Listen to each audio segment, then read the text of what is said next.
warahmatullahi wabarakatuh. Alhamdulillahirabbil alamin, hamdan na'imin, hamdan syakirin, hamdan yuafi ni'amahu wa yukafi'u mazidah. Ya Rabbana lakal hamd kama yanbaghi li jalali wajhikal karim wa sultanikal azim. Asyhadu an la ilaha illallah wahdahu la syarika lah wa asyhadu anna Muhammadan abduhu wa rasuluh. Allahumma salli wa sallim wa barik ala sayyidina Muhammadin wa ala alihi wa sahbihi ajma'in wa ba'du. Alhamdulillah wa syukrulillah. Terus kita memuji Allah Subhanahu wa taala dengan kalimat-kalimat thayyibah, terutama setelah selesai menunaikan ibadah salat, dan juga bersyukur hadirat Allah Subhanahu wa taala. Semoga dengan demikian kita mendapatkan ridha Allah Subhanahu wa taala. Para bapak, ibu, saudara sekalian yang saya muliakan, baru saja kita mendengar lantunan surat Al-Baqarah ayat yang terakhir yang disampaikan oleh Sudes. Subhanallah. Panjenengan kalau benar-benar memperhatikan taugoninya tadi, itu seperti yang dibacakan oleh As-Sudes. As-Sudes itu siapa? Mungkin sedikit.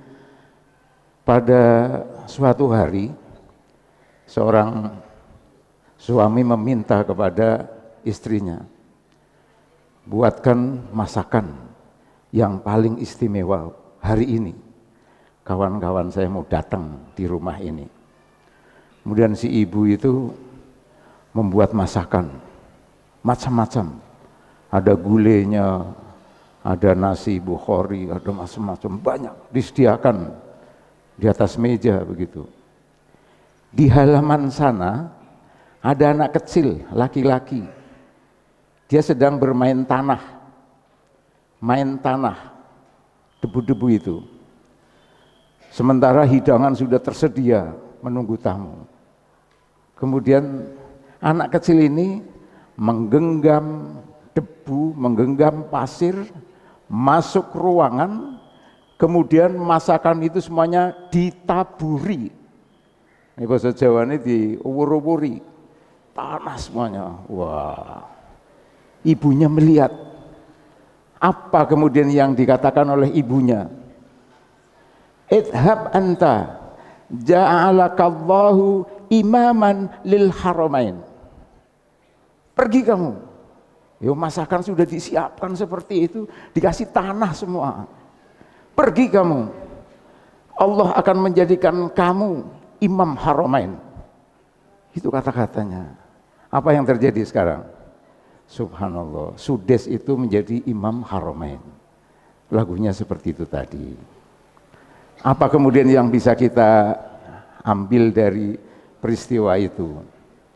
Ternyata hadis Nabi yang menyatakan, ana inda dhonni abdi bi wa ana ma'hu haitsu yadhkuruni. Aku, kata Allah di dalam sebuah hadis qudsi, mengikuti persangkaan hambaku. Sepanjang dia mengingatku, maka aku akan bersamanya.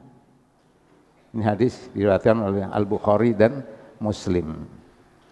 Kemudian dari hadis itu, belakangan sains psikologi modern mengungkapkan bahwa ternyata setiap hari manusia yang paling cerewet, nyuwun sewu, yang paling cerewet ibu-ibu apa bapak-bapak ya? Kata bapak-bapak, ibu-ibu. Kata ibu, bapak saja ada yang cerewet kok gitu. Bapak ya Pak, akhirnya dia mengakui bapak. Yang paling cerewet itu sejak bangun pagi sampai tidur lagi, kata-kata yang keluar dari mulutnya itu tidak lebih dari 20.000 kata. Sak cerewet-cerewetnya wong. Berarti dihitung. Kalimat yang keluar, kata yang keluar dari dirinya, keluar untuk orang lain. Kemudian juga diteliti Bagaimana kata-kata, kalimat-kalimat yang tidak keluar dari dirinya, tetapi dia batin. Istilah Jawanya batin, ya. Dalam bahasa Inggris disebut dengan talk self, berbicara pada dirinya. Ternyata ketika seseorang diteliti, banyak orang yang diteliti, berbicara pada dirinya itu 3 kali lebih banyak daripada berbicara kepada orang lain. Jadi sebanyak 60.000 kata orang berbicara kepada dirinya setiap hari. Dan itu akan menjadi permanen bagi dirinya, akan menjadi kenyataan bagi dirinya. Karena itu tadi, ana inda dzanni abdi bi. Aku, kata Allah, akan mengikuti persangkaan hambaku. Begitu panjenengan bangun tidur, alhamdulillahirabbil alamin. Alhamdulillahilladzi ahyana ba'dama amatana wa ilaihin nusur. Duduk dulu sebentar, ojo salto. Dulu waktu kecil ya salto, bangun tidur langsung salto, enggak apa-apa.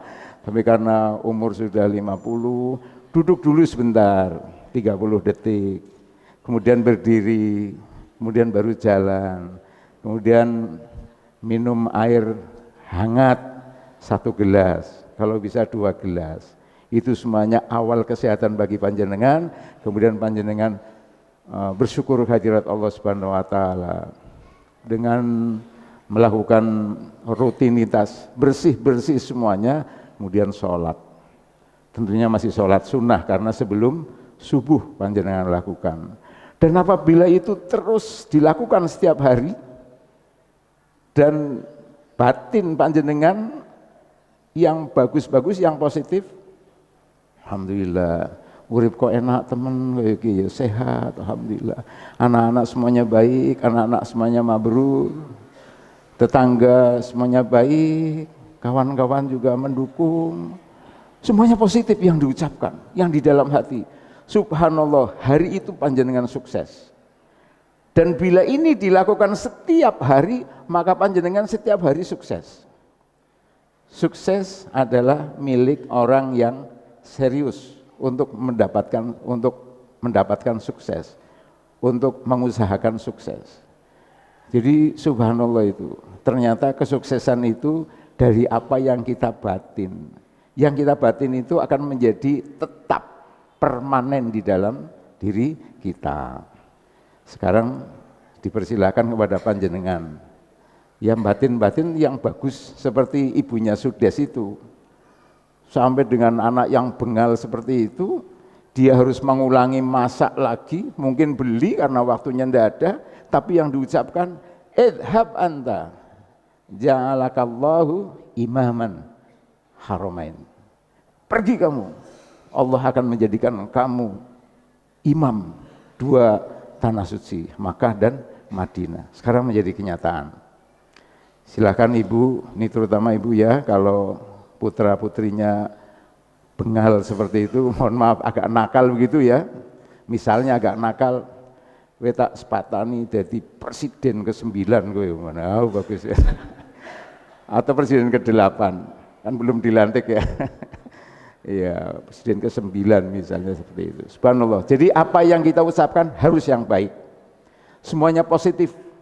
Orang yang positif, batinnya, auranya positif. Ketika seseorang mengeluarkan aura positif, diterima oleh alam sekitarnya. Kemudian dikembalikan lagi kepada dia. Jadi ini sudah nasnya jelas, hadis sahih itu tadi. Menurut psikologi modern sudah jelas, karena itu maka mari kita sukses hidup dengan menebarkan yang positif. Kalau begitu bangun pagi, urip kok angel temen susah, Pak mangan apa iki dina iki. Konco-konco ya padha munafik kabeh seperti itu. Jangan seperti itu. Semuanya harus positif. Bapak Ibu saudara sekalian yang saya muliakan, hari ini tanggal 3 Dzulhijjah 1440 Hijriah. Berdasarkan penelitian menggunakan program program Accurate Time, bahwa dalam kita menetapkan Hari Raya Idul Kurban sampai dengan tahun 2065, semoga kita masih hidup, 2065, itu hanya ada 9 kali kita berbeda pendapat. Yang pertama tahun 2023 insya Allah berbeda. Mengapa berbeda? Karena Muhammadiyah menetapkan berdasarkan teori wujudul hilal. Apa teori wujudul hilal? Bila hari itu, kemarin tanggal 29 Dzulqa'dah, itu bertepatan hari apa? Kamis ya, hari Kamis. 29 Dzulqa'dah hari Kamis. Kemudian sudah terjadi ijtima'. Lalu pada saat matahari tenggelam lebih dahulu dari bulan. Dan pada saat itu hilal ada di atas ufuk. Maka berarti besok sudah tanggal 1. Sehingga hari Jumat yang lalu itu kita memasuki tanggal 1 Dzulhijjah. Itu teori wujudul hilal. Teori yang lain adalah ru'yatul hilal yang dilaksanakan pada tanggal 29 Dzulqa'dah. Dilihat, begitu terlihat besok tanggal 1. Nah, untuk teori wujudul hilal ini kita bisa melihat sampai dengan 2065. Jadi yang berbeda itu nanti insya Allah hanya di tahun 2023. Tahun 19, 20, 21, 22. 4 tahun lagi kita akan berbeda. Tidak apa-apa karena kita sudah tahu. Namun bila nanti ada hal lain berkaitan dengan sistem, barangkali juga berbeda juga. Kemudian tahun 2025, 31, 40, 56, 57, 63, 64, 65. Berturut-turut 63, 64, 65 berbeda 3 tahun. Tapi subhanallah, wallahu a'lam bishawab. Kan masih lama sekali ya, sampai 50 tahunan. Para bapak, ibu, saudara sekalian yang saya muliakan, pengertian udhiyah ya. Udhiyah atau kurban adalah segala bentuk pendekatan. Qaribun itu dekat ya. Kurban itu artinya semua usaha, bentuk usaha untuk kita bisa mendekatkan diri kita kepada Allah Subhanahu wa taala. Udhiyah dan kurban keduanya sama-sama bentuk perkataan, bentuk pendekatan diri kepada Allah. Kurban bahasa Arabnya al-udhiyah, diambil dari kata-kata adha. Makna adha adalah permulaan siang setelah terbitnya matahari. Tadi terbit matahari jam 5:52. Kemudian waktu duha itu ditambah dari saat terbit sampai dengan duha itu sekitar 4 derajat. Padahal 1 derajatnya itu membutuhkan waktu 4 menit. Jadi 4 kali 4 sama dengan 16 menit. Kalau panjenengan ingin sholat duha, begitu terbit tambah 16 menit sama dengan waktu duha. Kira-kira jam 6:10 itu sudah masuk waktu duha. Jadi tidak harus saya nanti duhanya jam 9, jam 10. Bila panjenengan repot, silakan mandi pagi, akhiri dengan wudhu, kemudian sholat duha. Ya, al-udhiyah dari kata-kata duha itu. Dan orang Jepang itu mengajari kita yang sangat sederhana. Kapan sih waktu duha? Hanya dengan menggunakan jari. Kalau ini ufuk, matahari ada di atasnya, berarti tinggi matahari 2 derajat. Jadi ini diletakkan di ufuk.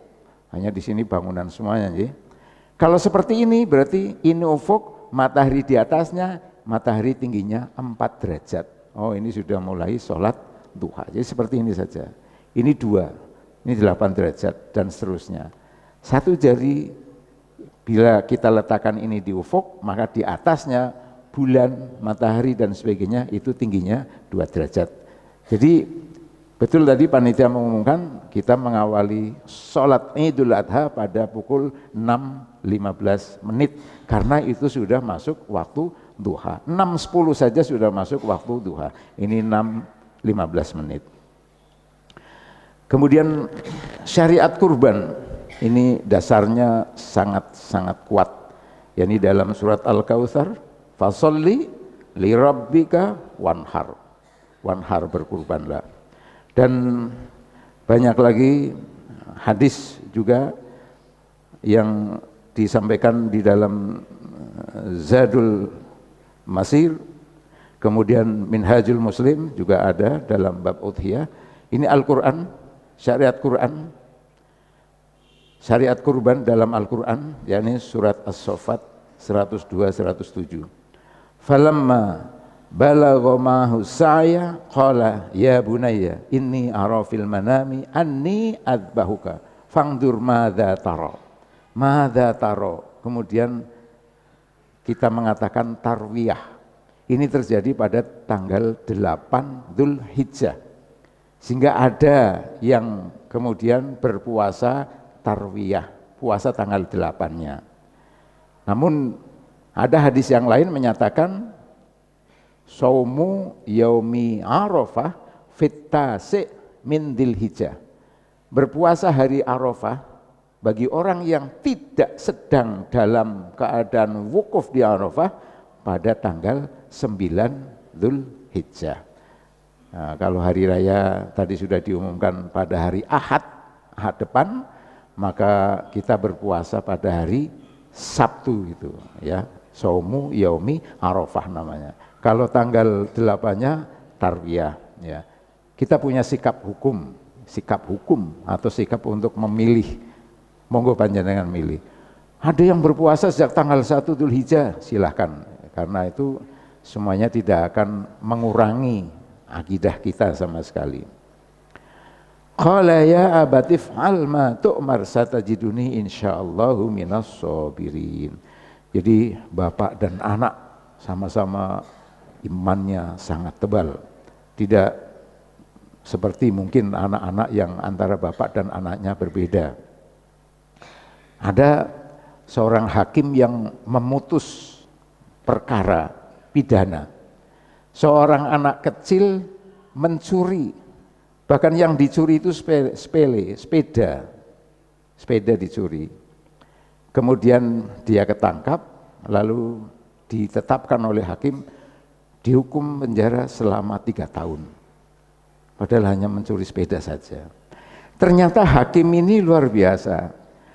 Ditelusuri dari awal, ternyata si bapak ini mempekerjakan anaknya untuk mencuri. Habis mencuri sepeda, suruh mencuri lain, mencari lain, terus mencuri. Untuk apa? Untuk minum, untuk judi yang dilakukan oleh bapaknya. Jadi ini bapak yang memberi ajaran sesat kepada anaknya kan. Anak dihukum 3 tahun. Mengapa? Karena ternyata ada penjara anak-anak dan anak ini bisa sekolah dengan tenang di dalam penjara selama 3 tahun. Sehingga dia bisa lulus SMP selama di dalam penjara. Bapaknya tidak diapa-apakan, tapi bapaknya semoga insaf kan begitu ya. Itu cerita di balik penjara. Tapi ada lagi yang hebat, bahkan subhanallah luar biasa. Anak-anak juga. Dia punya seorang bapak yang jualan sayur di Jakarta sana, di Tangerang. Karena bapaknya dikompas, diminta uang sama preman, maka kemudian bapaknya tidak mau, ya hari ini diminta sekian nggak apa-apa, tapi ternyata tambah tinggi, bapaknya saya tidak mau memberi. Apa yang terjadi? Dibunuh dia, si bapak dibunuh, meninggal. Anaknya waktu itu baru berumur 7 tahun. Dia menelisik siapa yang membunuh. Ternyata ketua preman. Dia ambil pisau dapur, dia pergi ke pasar, dia cari siapa yang membunuh ayah saya. Ngerti apa kamu anak-anak gitu ya. Tapi ternyata Saya, kata preman itu, saya bunuh, mau apa lo gitu ya. Tapi hebatnya belum tersentuh hukum waktu itu. Tapi anak ini cepat sekali. Begitu dia datang ke sana, tahu pembunuhnya, dia lompat, dia tusuk di ulu hatinya, mati preman itu. Subhanallah. Tapi anak ini kemudian di penjara bisa keluar. Mengapa keluar? Karena rindu dengan ibunya. Dia keluar, masuk ke tong sampah, dibuang di sampah sana, lalu lari ke rumah. Kemudian sipir ke rumahnya, kenapa kamu keluar dari penjara? Saya rindu dengan ibu saya. Nah, kemudian dijemput lagi. Yang kedua, dia orang hebat, anak hebat, pinter. Dia membaca bahwa ragi, tape itu ternyata bisa melenturkan tembok. Padahal di penjara itu diberi tape setiap minggu 2 kali. Dia enggak makan. Tape itu kemudian dioles-oleskan di tembok. Sampai 4 bulan. Begitu 4 bulan, tembok itu didorong, brol, keluar dia. Enggak kemana-mana, ke ibunya. Ketika dijemput, kenapa keluar? Saya rindu sama ibu saya. Subhanallah. Itu baru umur 7 ke 8 tahun. Sekali lagi, dia di kamar mandi itu lihat ember, ada kawatnya. Diambil kawatnya, dia sembunyikan. Suatu malam dia buka gembok dengan kawat itu, kemudian masuk ke ruangan pimpinan penjara. Dia mendekam di situ di ruangan pimpinan penjara, kan nggak ada sipir yang berani masuk ke ruangan penjara itu. Kemudian dia keluar dari situ, sampai di rumah. Kepala sipirnya nggak usah dijemput, nanti dia pulang sendiri. 2 hari kemudian pulang dengan membawa surat, mohon maaf, saya keluar dari penjara karena saya rindu sama ibu saya. Subhanallah, ini 8 tahun loh sudah cerdas seperti itu. Ini harusnya anak seperti ini mendapat apa ya? Mendapat hadiah yang luar biasa kan? Sekilat itu dia bisa mendapatkan siapa pembunuh ayahnya. Ya mungkin barangkali waktu itu polisi tidak tahu ya, tapi sekilat itu subhanallah luar biasa ya. Jadi itulah bapak dan anak. Yang ini Nabi Ibrahim alaihissalam dengan Ismail, bapak dan anak sama-sama kuat imannya. Begitu madza taro, bagaimana pendapatmu? Ini juga yang dijadikan sebagai dasar mengapa kata-kata kalimat ru'yah yang akar katanya dari ro'a, yaro, di sini madza taro kan artinya bukan bagaimana Ismail kamu melihat, kan bukan begitu, tapi bagaimana pendapatmu wahai Ismail.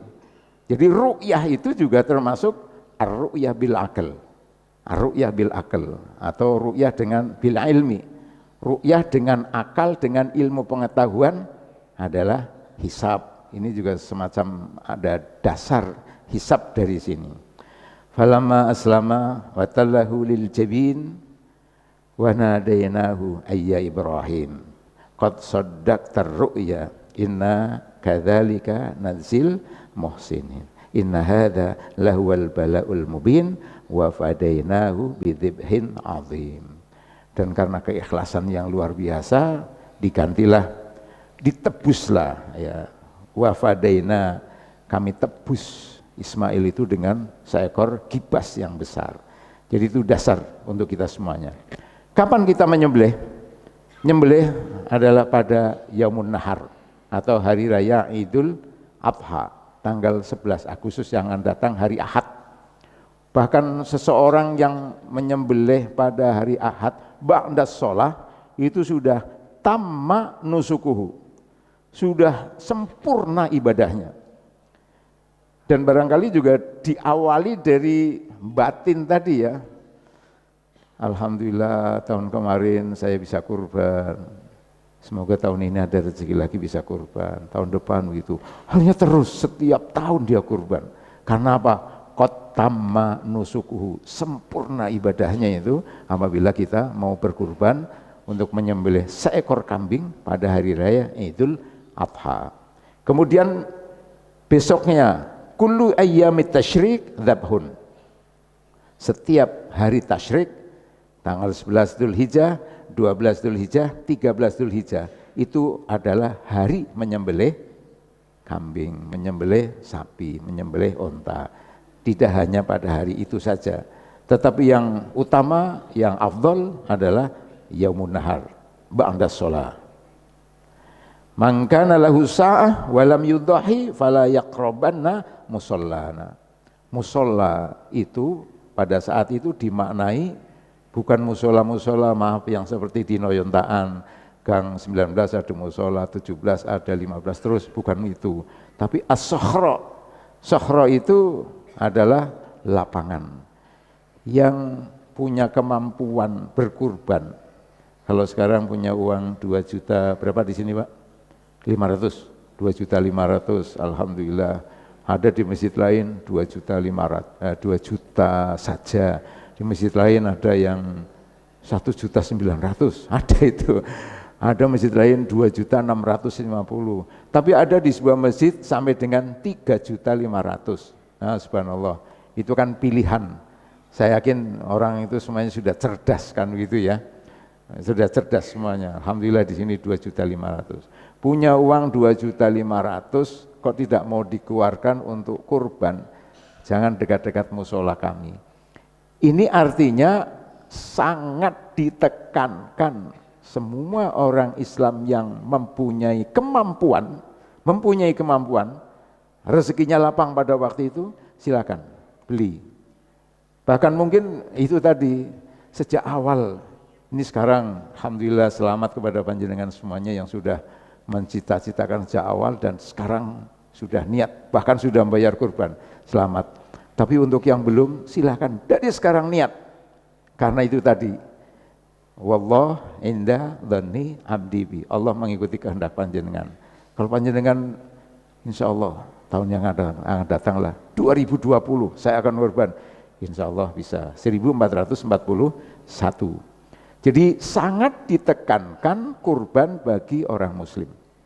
Hadisnya ini, hukum kurban ada sunnah ainiyah.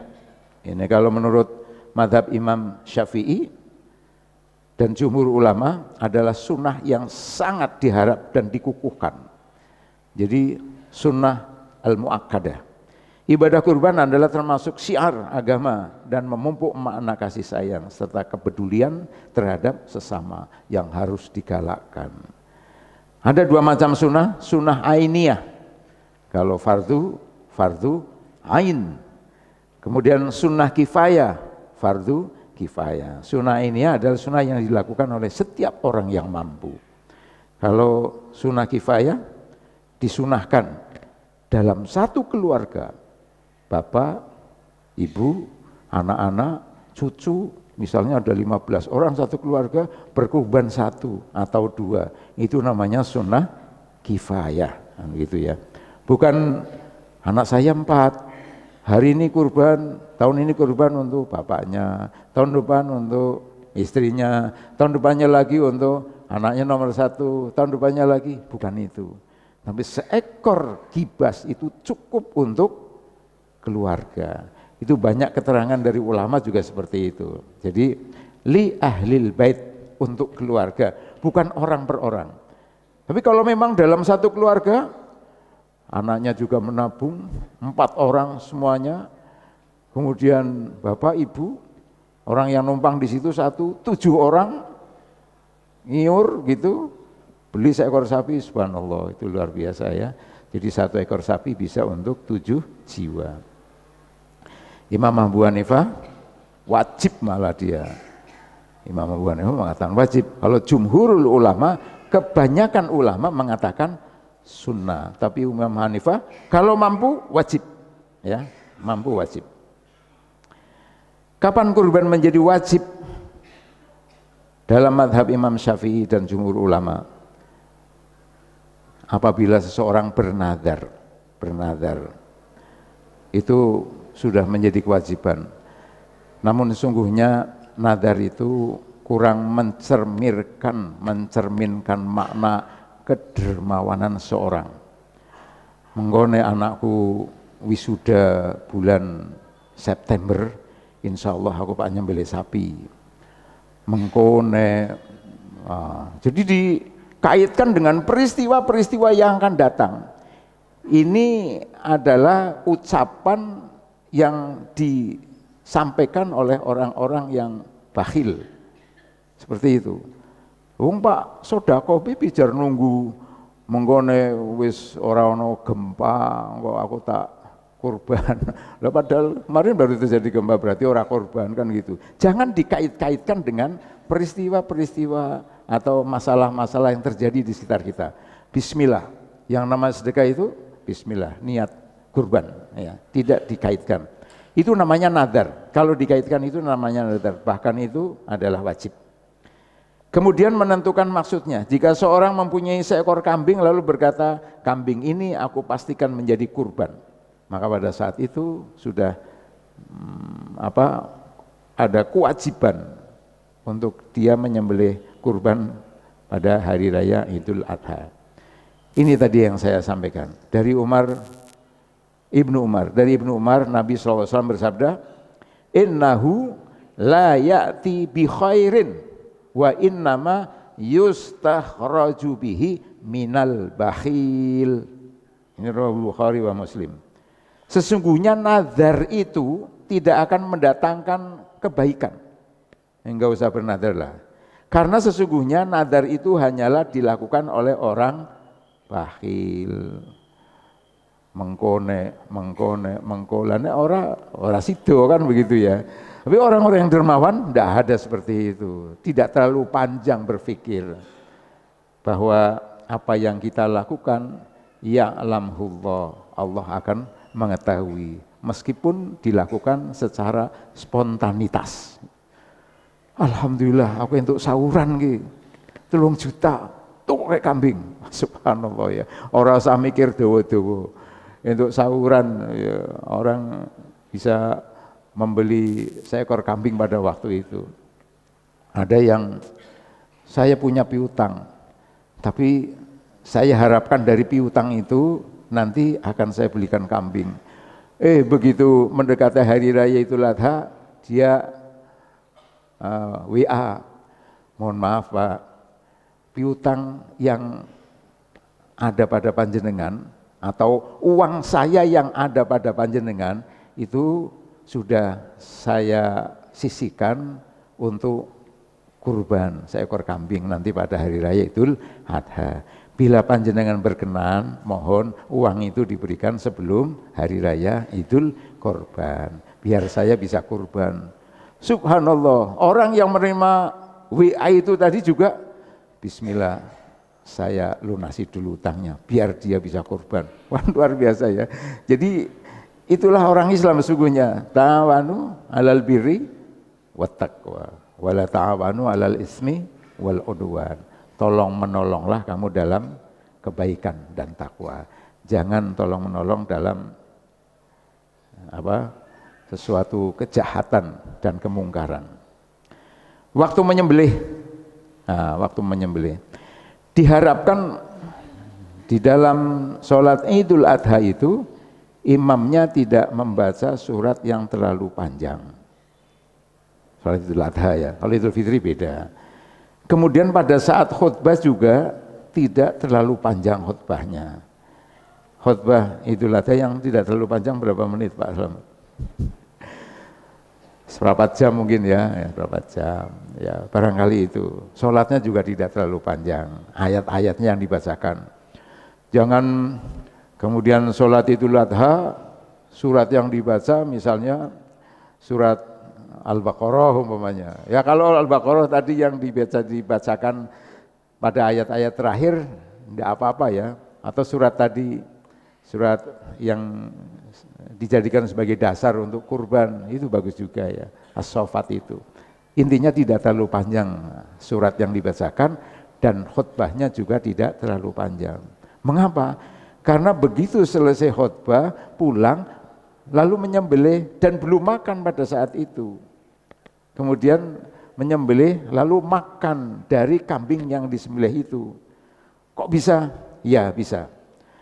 Sebaik-baik menyembelih kurban itu adalah setelah sholat dan khutbah Idul Adha. Anil Barra radhiyallahu anhu qala Nabi sallallahu alaihi wasallam man dzabaha ba'da shalah tamma nusukuhu wa asaba sunnatal muslimin. Rawahul Bukhari. Siapa saja yang menyembelih hewan korban setelah sholat Idul Adha, maka sembelihannya telah sempurna dan ia sesuai dengan sunnah kaum muslimin. Kalau qabla sholat, sebelum sholat Idul Adha kau sudah menyembelih, itu hanya sodakotun minas sodakoh. Itu seperti menyembelih kambing untuk keluarganya saja. Sah tidak sembelihannya? Sah sembelihannya. Tetapi kata Rasul itu hanya untuk keluarganya saja. Karena itu maka harus selesaikan. Sholat dulu, mengikuti khutbah dengan baik, kemudian baru pulang sembelih. Ini ada hadis juga yang dijadikan dasar untuk kita semuanya. Anil Barra bin Azib qala Nabi sallallahu alaihi wasallam inna awwala nabda'u fi yaumina hadza an nusalli thumma narji' fananhar faman fa'ala dzalika faqad asaba sunnatana wa man nahara qabla shalah fa innama huwa lahmun qadamahu li ahli laisa minan nusuki fi syai'. Rawahul Bukhari. Sesungguhnya hal pertama yang kita mulai pada hari ini adalah kita melaksanakan sholat Idul Adha. Kemudian kita pulang dan menyembelih. Barang siapa melakukan hal itu, niscaya ia telah sesuai dengan sunnah. Adapun barang siapa yang menyembelih hewan sebelum sholat Idul Adha, maka sembelihannya tersebut adalah daging yang ia berikan untuk keluarganya. Bukan termasuk daging hewan kurban untuk mendekatkan kepada Allah Subhanahu wa taala. Ya, jadi jangan tergesa-gesa. Ben kok waktunya cukup, sak durunge salat Id nyembelih sik. Tidak bisa seperti itu. Lakukan dulu salat Idul Adha baru.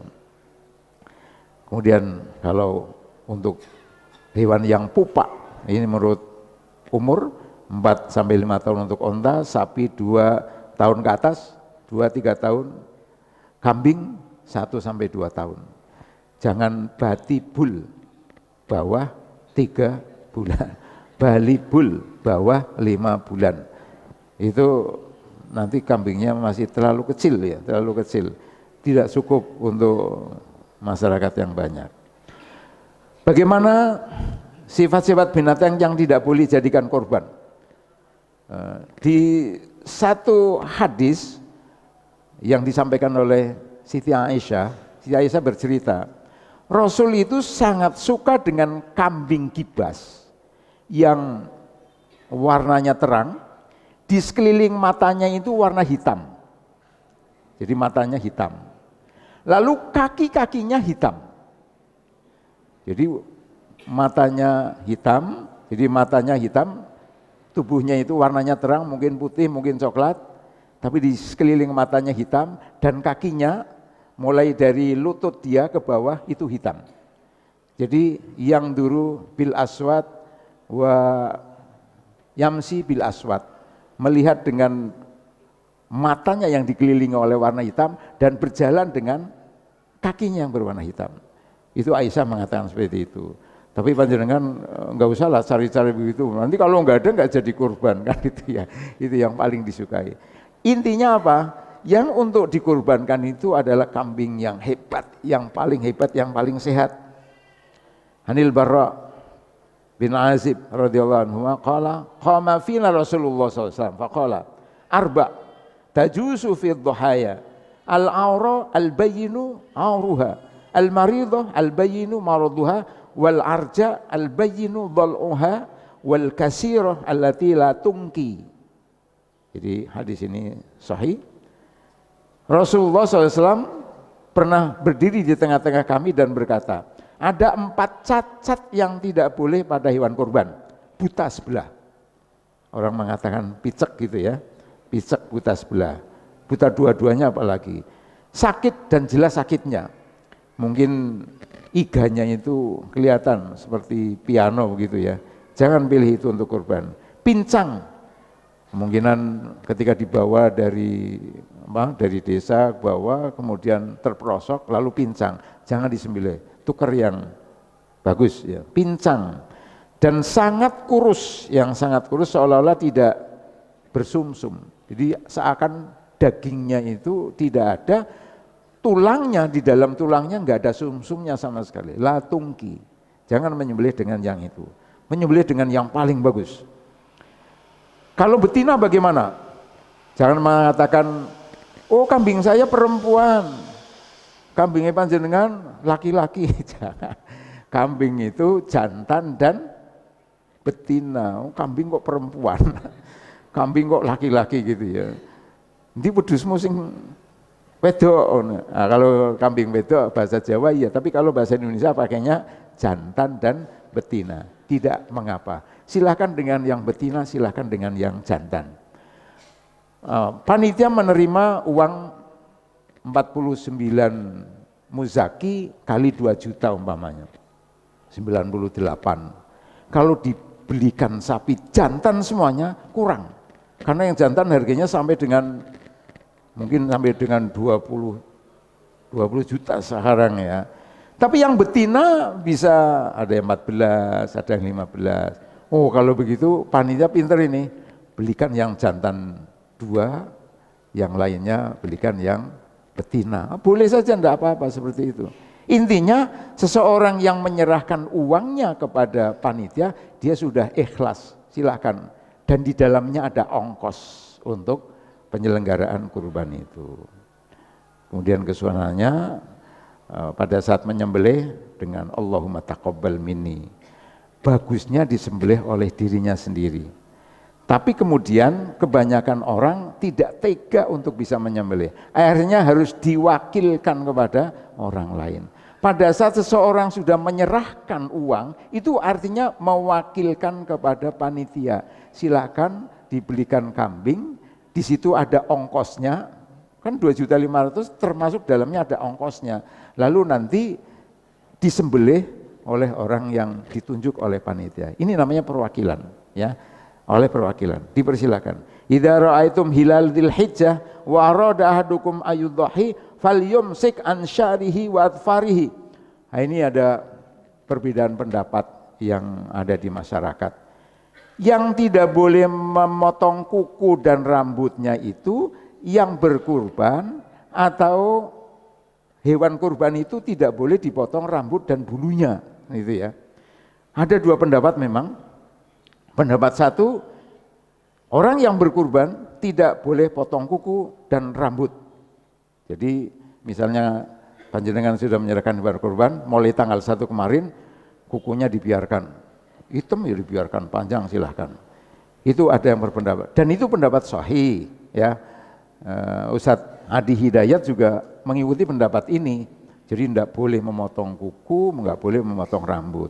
Mengapa demikian? Ini ada di sini ya. Alhasil annal mas'alata khilafiyah. Fal mustahabbu liman qasada ayyudhahiya inda Malik wa Syafi'i alla yahluk sya'rahu wa la yuqallim dhafrahu hatta yudhahi fa in fa'ala kana makruhan. Wa qala Abu Hanifah wa mubah wa la yukrah wa la yustahabbu. Wa qala Ahmad bi tahrimihi.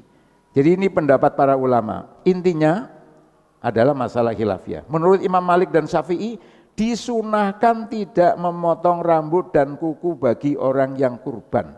Disunahkan. Ini menurut Imam Syafi'i dan Imam Malik. Sampai selesai penyembelihan. Jadi nanti hari Ahad yang akan datang, begitu selesai sembelih baru motong. Kemudian bila dia memotong kuku ataupun rambutnya sebelum penyembelihan dihukumi makruh. Sementara Imam Abu Hanifah berpendapat memotong kuku dan rambut itu hanyalah mubah, seperti makan dan minum. Tidak makruh jika dipotong, dan tidak sunnah pula bila tidak dipotong. Adapun Imam Ahmad, seorang imam ini, Imam Ahmad bin Hambal, mengharamkan. Lalu kita mempunyai sikap hukum. Ya, ada pendapat-pendapat, silakan panjenengan mempunyai sikap hukum. Artinya apa? Man ijtahada fa asaba falahu ajroni wa man ijtahada fa akhta falahu ajrun. Ini hebatnya dalam Islam. Siapa orang yang beristihad setelah mengetahui hukum-hukumnya dan alasan-alasannya, lalu dia beristihad mengambil satu ketetapan hukum, bila ketetapannya itu benar, falahu ajroni, dia mendapatkan 2 pahala. Idza akhta'a, tapi apabila istihadnya itu salah, dia masih mendapatkan 1 pahala, tidak dosa. Subhanallah ya. Sehingga Rasul SAW itu sangat mendorong umat Islam itu untuk beristihad, artinya mengkaji ya. Imam Nawawi, ini alasan lagi Imam Nawawi dalam Al-Majmu' mengatakan hikmah dari kesunahan ini agar seluruh tubuh di akhirat kelak diselamatkan dari api neraka. Karena pada saat Yaumun Nahar itu Allah Subhanahu wa taala memberikan ampunan kepada orang-orang yang berkurban. Pada saat sebelum Yaumun Nahar dipotong dulu kuku-kukunya, rambutnya, maka kuku-kuku dan rambutnya ini tidak ikut mendapatkan pengampunan dari Allah. Maksudnya gitu. Ini Imam An-Nawawi. Jadi sangat hati-hati. Selain itu ada pula yang berpendapat bahwa larangan potong rambut dan kuku disamakan orang yang sedang ihram. Panjenengan sedang ihram, setelah tahallul, baru tawaf, kemudian sa'i, tahallul, silakan potong kuku, potong rambut. Atau nanti pada saat haji ini, setelah di Arafah, kemudian kembali ke Mata, kemudian tahallul, silahkan potong. Jadi disamakan seperti itu. Namun ada pendapat yang kedua, tidak potong kuku dan rambut atau dan bulu hewan kurban. Yang dipotong itu bukan pemilik hewan itu, tetapi hewannya. Tidak boleh memotong kuku dan bulu hewan kurban. Ya, ini adalah pandangan yang disampaikan oleh Mula Al-Qari, dan ini disebut dengan pendapat yang gharib gitu ya, yang gharib atau aneh. Ini ia mengatakannya dalam Mirqatul Mafatih. Namun juga ada orang Indonesia ini yang mengarang kitab At-Turuqus Shahihah fi Fahmis Sunnatin Nabawiyah. Kiai Ali ini mengatakan bahwa yang dimaksud hadis itu adalah kita tidak boleh memotong rambut dan kuku hewan kurban. Mungkin ada filosofinya ya, ada filosofinya. Tapi juga ada hadis yang menguatkan. Apa hadis yang menguatkan? Ini hadisnya. Di dalam sebuah hadis yang diriwayatkan yang disampaikan oleh Ummu Salamah, itu hadis yang di atas ya. Lalu penjelasannya seperti ini. Ma'amila adamiyun min amali yaumin nahr ahabba ilallah min ihraqid dam. Innahu la ya'ti yaumal qiyamah biquruniha wa asy'ariha wa adlafiha. Wa inna dama la yaqau minallahi bimakanin qabla ayyaqa'a minal ardi fatibu biha nafsan. Jadi sungguhnya tidak ada amalan yang lebih baik untuk anak Adam pada hari nahar kecuali iraqatud dam, mengalirkan darah hewan. Artinya menyembelih hewan kurban. Karena apa? Hewan kurban itu pada hari kiamat nanti akan datang bikuruniha, dengan tanduknya. Akan datang dengan bulu-bulunya, akan datang dengan kaki-kakinya.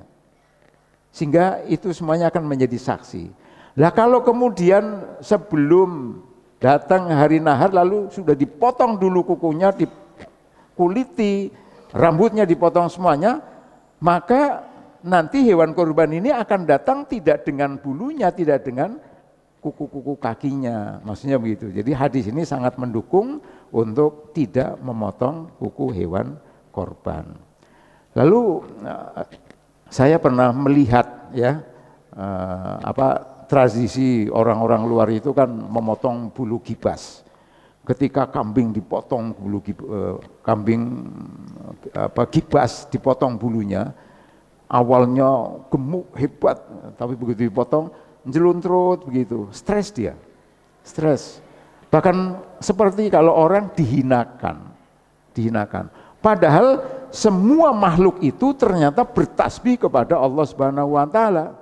Cuman kita tidak tahu bagaimana tasbih yang dilakukan oleh mereka. Nah, dugaan kita kibas bertasbih dengan bulunya yang tebal. Burung merak bertasbih dengan bulunya yang indah. Burung-burung berkicau itu sedang bertasbih. Ketika kita melintas di plelen sana, pohon-pohon jati yang kuat, hebat, kuat, besar itu, dia sedang bertasbih dengan batangnya. Ketika kita melihat mangga gedong gincu yang sedang meranum begitu, kita mengatakan bahwa dia sedang bertasbih kepada Allah Subhanahu wa taala. Lautan yang beriak itu sedang bertasbih semuanya kepada Allah Subhanahu wa taala, termasuk kambing ini. Ketika dia sedang bertasbih, habis. Jadi dia tidak mempunyai alat untuk bertasbih kepada Allah Subhanahu wa taala. Kemudian yang dibagikan itu berapa bagian? Sepertiga untuk dirinya, sepertiga untuk disedekahkan, dan sepertiga lagi untuk para tamu dihidangkan untuk mereka. Jadi ini hadisnya jelas ya. Jadi thulusun li nafsihi, thulusun li ahli baitihi, wa thulusun lil fuqara. Atau waddakhiru, simpanlah juga boleh, disimpan juga boleh. Jadi panjenengan jangan makan lebih dari, jangan mengambil lebih dari sepertiga. Mungkin kalau kurban sapi, kemudian yang kurban ini dikirimi daging 2 kilo umpamanya, cukuplah. Atau kalau mau diminta yang kurban itu, tolong ini ada 5 bungkus, bagikan kepada tetangga-tetangga panjenengan. Oh, saya ingin menolong panitia, saya ingin 5 lagi supaya 10, itu boleh saja, karena dia sesungguhnya bukan untuk dirinya tapi ingin dibagikan lagi kepada orang lain, jadi membantu panitia. Bagaimana hukum menjual daging kurban? Menjual daging kurban hukumnya haram dan tidak boleh menjual daging kurban, kecuali fakir miskin itu yang sudah menerima daging. Wah, aku kakean ki, masjid kono itu 2 kilo, kono 2 kilo, 10 kilo, kakean ki, tak dolah neng pasar, itu boleh ya, yang telah diterima oleh fakir dan miskin. Kulit tidak boleh dijadikan sebagai upah untuk yang menyembelih, dijadikan sebagai upah untuk yang menguliti. Panitia harus menyisihkan, misalnya mau dijual silahkan dijual boleh, tapi uang hasil penjualan kulit ini tidak diperbolehkan kembali untuk operasional, tidak boleh dikembalikan kepada mustahik, kepada muzaki yang kurban. Untuk apa? Dipisahkan betul, diberikan kepada kepentingan kaum muslimin. Misalnya ada yayasan, berikan pada yayasan. Misalnya untuk panti asuhan seperti ini, silakan. Jadi kulit daging kurban tidak boleh dijadikan sebagai upah, ya, tidak boleh. Sehingga dengan demikian maka jelas bahwa di sini disampaikan hendaklah kulit tersebut diserahkan secara cuma-cuma kepada siapa saja yang membutuhkan. Kepala kambing, kepala sapi juga tidak boleh dijadikan sebagai upah. Tapi upah itu diambilkan dari yang lain. Kulit harus silakan dimanfaatkan. Kalau dipotong-potong kecil-kecil itu namanya menyiksa para ibu-ibu. Bagaimana ibu-ibu bisa memasak kulit yang kecil-kecil itu kan enggak ya. Jadi dibiarkan lebar begitu, silakan mungkin dijual, tapi uangnya jangan kembali kepada yang kurban atau untuk operasional, tidak boleh. Harus disisihkan, silakan diberikan kepada yayasan untuk kepentingan kaum muslimin. Daging kurban diberikan kepada orang kafir, boleh tidak? Boleh. Ayatnya ini, daging kurban boleh diberikan kepada orang kafir. Tetangga kami di gang ini ada yang kafir, boleh tidak diberi daging kurban? Boleh, silakan. Dasarnya ini ayat ini surat firman Allah ya, dalam surat Al-Mumtahanah ayat 8. Larangan memberi upah. Ya. Ini hadis ini di akhir kalimatnya mengatakan nahnu nu'tihi min indina. Larangan memberi upah dari bagian kurban. Kepalanya, kakinya tidak boleh dijadikan sebagai upah. Kulitnya tidak boleh. Karena Nabi sendiri mengatakan, nahnu nu'tihi min indina. Kami akan memberikan upah kepada tukang jagal dari uang kami sendiri. Jadi itu tadi, ini Pak 2.500.000, silahkan. Oh berarti yang dibelikan kambing umpamanya hanya 2.400.000 saja. Yang 100 untuk ongkos. Nah, itu seperti itu boleh, dipersilahkan gitu ya. Iya, para bapak, ibu, saudara sekalian yang saya muliakan, demikian. Semoga ini akan menambahkan wawasan kita untuk menghadapi hari raya Idul Kurban. Kurang lebihnya mohon maaf. Assalamualaikum warahmatullahi wabarakatuh.